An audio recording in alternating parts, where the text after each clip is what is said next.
საღამო მშვიდობის საყველას მინდა მივესალმო ელჩს, ასევე ყოფილ ელჩს ლიასაც. ეს ნამდვილად ისტორიული მომენტია.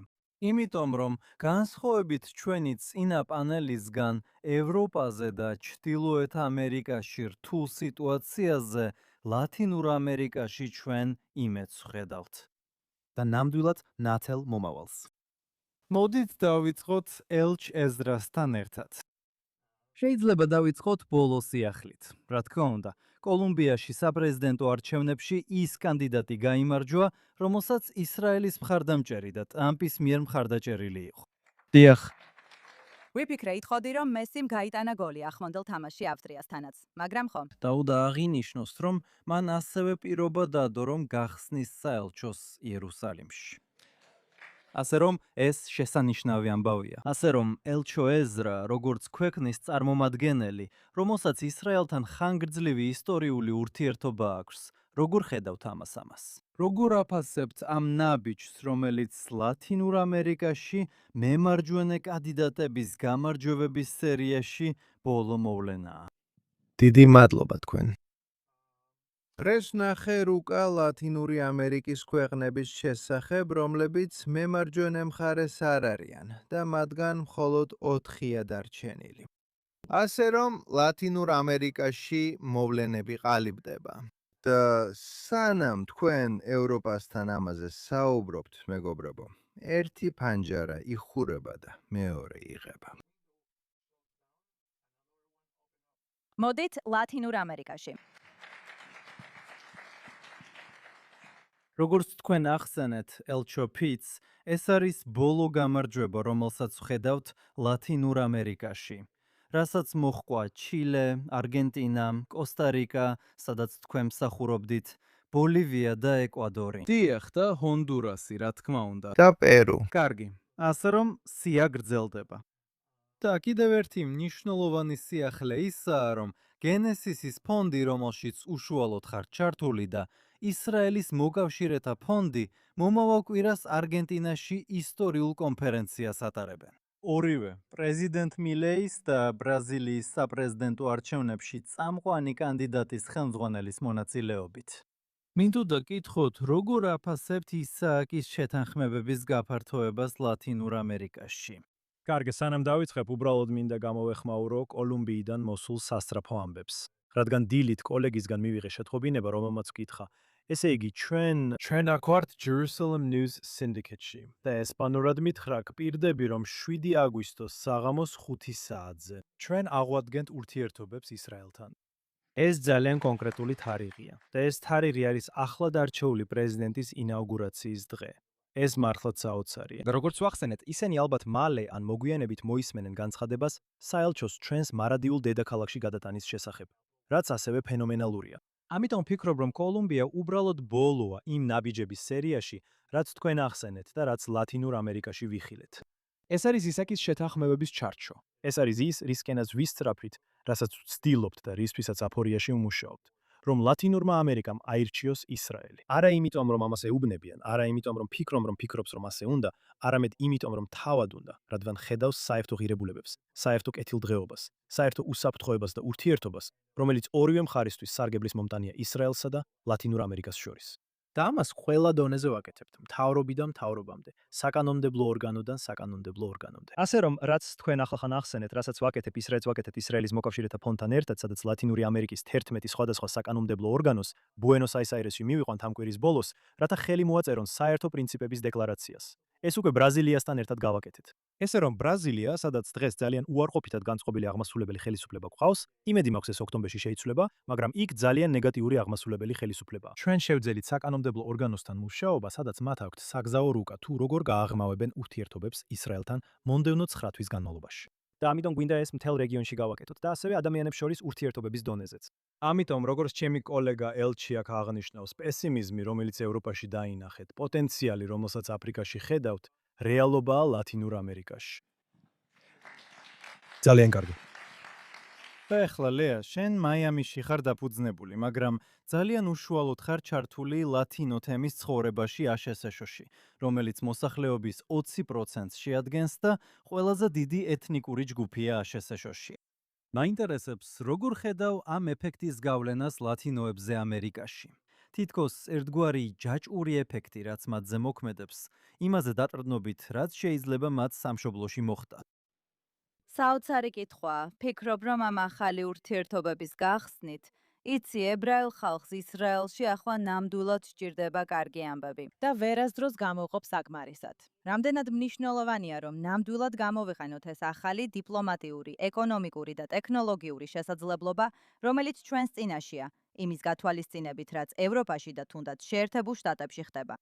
შეერთებულ შტატებში უნდა გავაცნობიეროთ, რომ ისააკის შეთანხმებებს გაცილებით შორს მიმავალი გავლენა აქვს, ვიდრე მხოლოდ დიპლომატიური, იმ ჩართულობის თვალსაზრისით, რასაც ვხედავთ, და ეს განსაკუთრებით საინფორმაციო ომის სფეროშია. ამჟამად შეერთებული შტატების მთლიანი მოსახლეობის 20% ლათინოა პროგნოზით, 2050 წლისთვის ეს მაჩვენებებელი 30%-ს მიაღწევს. მათ შორის ანტისემიტური განწყობები ყველაზე ნაკლებად არის გავრცელებული სხვა ეთნიკურ ან რასობრივ ჯგუფებთან შედარებით. და ისინი ციფრული და სოციალური მედიის ერთ-ერთი ყველაზე დიდი მომხმარებლები არიან, რის გამოც დეზინფორმაციის სამიზნეებად იქცნენ. და ამ ყოველფრის ფონზე, 12 ქვეყანამ კვლავ დაიწყო მეგობრობა ისრაელთან. ეს მართლაც საოცარია. და რაც უნდა გავაცნობიეროთ, არის ის, რომ ეს 20% ჰისპანელები არა მხოლოდ ამერიკელები არიან, არამედ ლათინური ამერიკელებიც. და ისინი მუდმივად აკვირდებიან თავიანთ სამშობლოებს, უყურებენ ადგილობრივ სიახლეებს, რომ გაიგონ, რა ხდება პოლიტიკურად და ეკონომიკურად, რადგან ეს მათ ოჯახებსაც ეხება.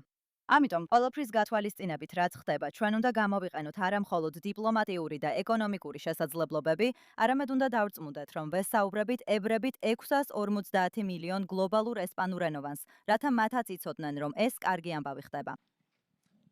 გმადლობთ, ელჩო ეზრა. პანამა გამორჩეულად ერთადერთი ლათინურ-ამერიკული ქვეყანაა, რომელმაც არასდროს აღიარა პალესტინის სახელმწიფო. არასდროს. არასდროს. ანუ აქ მხოლოდ მე ვარ მარტო. სწორია.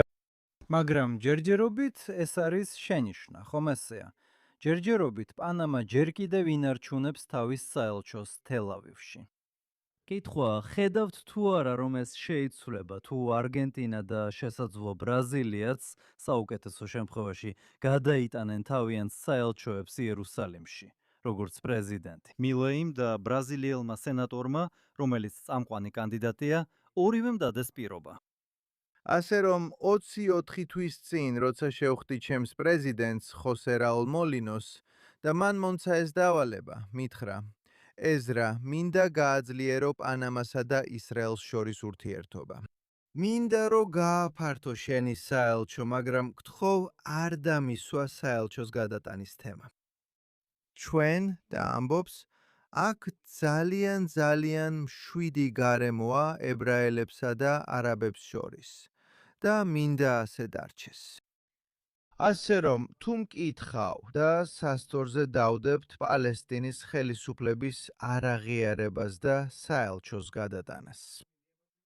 გეტყვით, მე იერუსალიმში ვცხოვრობ, ასე რომ ეს ნახევარია. კარგი. ჯერჯერობით ამას მივიღებთ. ელჩო ფიც, როგორც ყოფილი ელჩი, შემიძლია თქვენთვის ეს კითხვა დავსვა. თუ შემთხვევით უნდა გამოიცნოთ, რომელი ლათინური ამერიკის ქვეყანა იქნება შემდეგი, ვინც საელჩოს იერუსალიმში გადაიტანს, ჩვენ გვყავს კოსტა-რიკის ახალი პრეზიდენტი ლაურა ფერნანდესი, რომელმაც თქვა, რომ საელჩოს გადაიტანს. ჩვენ გვყავს კოლუმბიის არჩეული პრეზიდენტი, რომელმაც თქვა, რომ საელჩოს გადაიტანს. ესე რომ, ალბათ ერთ-ერთი მათგანი იქნება. მე ჩემს მეგობრებს ეკვადორშიაც მოუწოდებდი, რომლებმაც ბევრი რამ გააკეთეს. მათ იერუსალიმში ინოვაციების ოფისი გახსნეს დიპლომატიური სტატუსით. ასე რომ, ისინი უკვე ნახევარგზაზე არიან. ძალიან მინდა, რომ მათაც გადაიტანონ საელჩო. ფიქრობ, თუ ბოლსონარო გაიმარჯვებს, მან უკვე პირობა დადო, რომ საელჩოსაც გადაიტანს. ასე რომ, რეგიონში ხედავთ ტალღას იმ ადამიანებისა, ვისაც სურს გააღმაოს კავშირები. ჰონდურას უკვე აქვს თავისი საელჩო. ჰონდურასი იქაა, გვატემალა იქაა, პარაგვაი იქაა. სინამდვილეში ამჟამად იერუსალიმში არსებული საელჩოების ნახევარი ლათინური ამერიკიდანაა. ხალხი ვერ აცნობიერებს, რომ ეს რეგიონი უკვე ძალიან მტკიცე კავშირებით გამოირჩევა. ეს კავშირები უნდა გავაღრმავოთ. დღეს მსოფლიოში ყველა მეგობარი გჭირდება, ვინც კი შეგვიძლია. ლათინური ამერიკის ხალხი, როგორც ლეა ამბობდა, ძალიან გახსნილია ისრაელთან კულტურული, დიპლომატიური, ინოვაციური და ბიზნეს ურთიერთობებისთვის. ისინი ხედავენ ამ ყველაფრის სარგებელს. საოცარია. ლია, მინდოდა შენთვის მეკითხა, რადგან წინა პასუხში ახსენე, რომ ლათინოები, როგორც წესი, ციფრული კონტენტის ნომერ პირველი მომხმარებლები არიან. და იმ ყველა სირთულის ფონზე, რასაც ისრაელი მედიის სფეროში აწყდება, განსაკუთრებით ამერიკაში მცხოვრებ ლათინოებს შორისაც, რომლებიც მაინც და მაინც რწმენაზე დაფუძნებულების გარდა დიდად მხარდამჭერები არ არიან. რა შეიძლება გაკეთდეს ისააკის შეთანხმებების ფარგლებში ციფრული მედიის საშუალებით, რომელშიც თქვენ ასე აქტიურად ხართ ჩართული, რომ შეიცვალოს ნარატივი? ასე რომ, როგორც Fuente Latinas დამფუძნებელი და აღმასრულებელი დირექტორი, შემიძლია ვთქვა, რომ იზრდება და აჩქარებულია ინტერესი ჰისპანელი კრეატორების, ინფლუენსერების, ჟურნალისტების, რეპორტიორების, თუნდაც ჟურნალისტიკის სტუდენტების მხრიდან ისრაელში ჩამოსვლის მიმართ.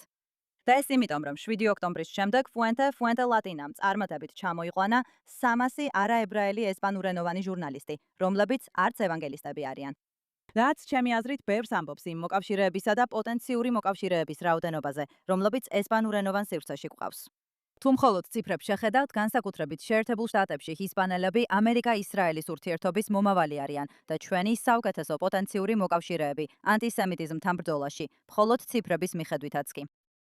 რაც ჩვენ კიდევ ვიცით არის ის, რომ ისრაელი და ებრაული საზოგადოება იმდენად არ ინვესტირებენ, რამდენადაც უნდა ინვესტირებდნენ ისაკის შეთანხმებების მიუხედავად, რა თქმა უნდა.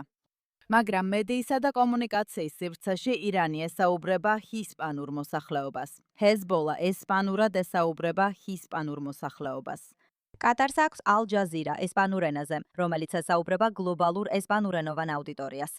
ისრაელმა და ებრაელებმა მეტი უნდა დააბანდონ. ჩვენ შესანიშნავი ისტორიები გვაქვს. ჩვენ ისრაელში დიდი ესპანურენოვანი ისრაელელი მოსახლეობა გვყავს, რომელთაგანაც ბევრი იყო 7 ოქტომბრის მსხვერპლი და გადარჩენილი. ჩვენ გვაქვს ისტორიები, რომლებიც უნდა მოვყვეთ. ეხლა ჩვენ გვჭირდება ინვესტიცია და გავრცელების არხები, რათა შევძლოთ ამ გზავნილებისა და ინფორმაციის გავრცელება. ედგარ, შეიძლება ერთი სიტყვა ვთქვა? გასულ წელს შაბათის კონფერენციის შემდეგ, როცა ჯოშთან და ალექსთან საუბრობდით, დავინახეთ საჭიროება, რომ JNS-ი ესპანურადაც ყოფილიყო. დღეს ეს უკვე რეალობაა. სარიტა დირექტორია პანამადანაა და JNS TV ესპანურად პანამადანგადან გადის. ასევე ამ შემოდგომაზე ელ-ალავიახაზებმა გამოაცხადა პირველი პირდაპირი რეისები ბუენოს-აირესში. განახლდა რენუმ განაახლა ფრენები ბუენოს-აირესში, ასე რომ ესეც არის სიახლე. დასასრულს მაინტერესებს, როგორ ფიქრობთ, სად ვიქნებით ერთი წლის შემდეგ მესამე ყოველწლიურ JNS სამიტზე ლათინური ამერიკის კონტექსტში? დავასრულებ ერთით, რაც პრემიერ-მინისტრ ნეთანიაჰუსგანაა, რომელმაც ეს ტვიტერზე დღეს გამოაქვეყნა.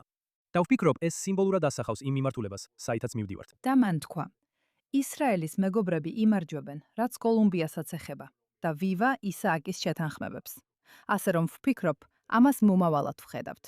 იცით, ისრაელმა განაცხადა, რომ 2026 წელი ისრაელისთვის სამხრეთ ამერიკის, ანუ ლათინური ამერიკის წელია. მე ყოველთვის უერთდები მას და ვამბობ, აბა კიდევ სადაპირებ წასვლას.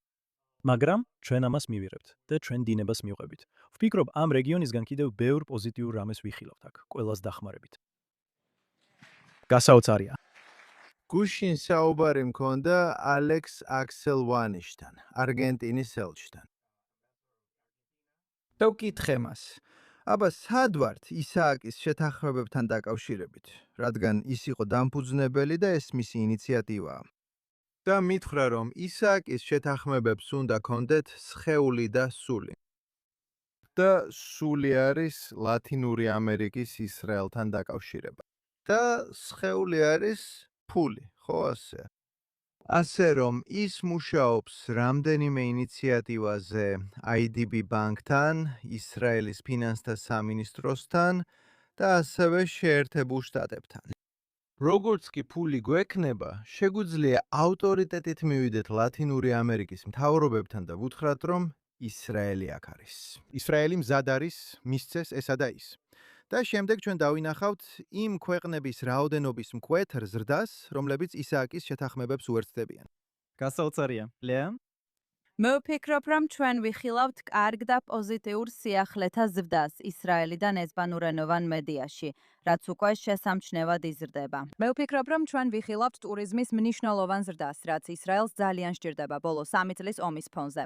და მე ვფიქრობ, რომ ყველა იმ კარგი ადამიანის ძალისხმევით, ვინც ამ სფეროში მუშაობს და იცოდეთ, რომ ჩვენ ძალიან ცოტანი ვართ. თუ დააკვირდებით, ვინ მუშაობს მსოფლიოს რომელ გეოგრაფიულ რეგიონებში, ესპანურენოვან სივრცეში მომუშავე ორგანიზაციებისა და ლიდერების რაოდენობა ალბათ 1, მაქსიმუმ 2 ხელზე ჩამოსათვლელია. ამიტომ ის სამუშაო, რაც ტარდება, წარმოუდგენლად სტრატეგიულია. ის ძალიან დიდ გავლენას ახდენს, როგორც ახლა ვხედავთ, როცა უკვე 13 ქვეყანა ისრაელთან მეგობრობის განახლებას უბრუნდება. და ვფიქრობ, კიდევ ბევრ კარგ საქმეს ვიხილავთ მომავალში. ნამდვილად საუკეთესო ბოლოსთვის შემოვინახეთ. დიდი მადლობა. Muchas gracias.